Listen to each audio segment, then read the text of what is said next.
Decisions to deprive individuals of their citizenship are not taken lightly. And it's not the only body facing criticism today. Good evening. The family of Shamima Begum, the teenager who went to Syria to join the Islamic State group, say they will officially challenge the Home Secretary's decision to revoke her British citizenship. In a letter they're sending to Sajid Javid, which has been seen by the BBC, they say they're sickened by the comments she has made in recent interviews. But as her family, they cannot simply abandon her and will go to court.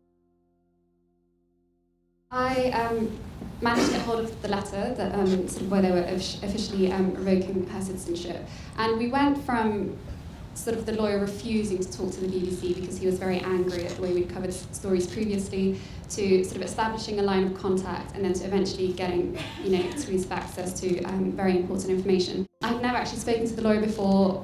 When I first contacted me, he basically told me to F off because he didn't want anything to do with the BBC.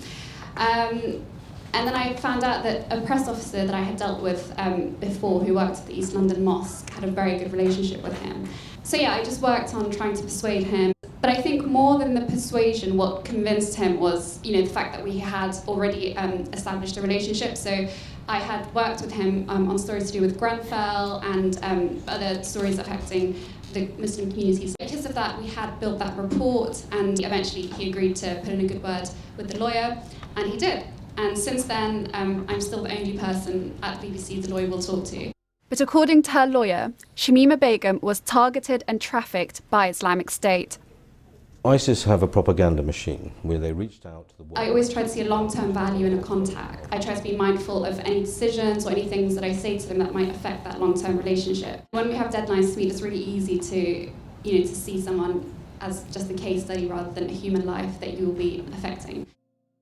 I find it important to maintain sort of a long-term line of communication, even if the story is out of the news, because you never know when it might pop up again. It will sort of build your trust within a particular community or a particular group. And then thirdly, I always ask myself, how is the way I cover a story or how I tell someone's story going to affect that particular community or that group? So I kind of set aside what will benefit me and my goals and try to see, the bigger picture. Are not taken lightly. It's selfish to expect people to tell you their stories or to give you access if you're not going to give them something in return. So yeah, it's important to be mindful of that. Great.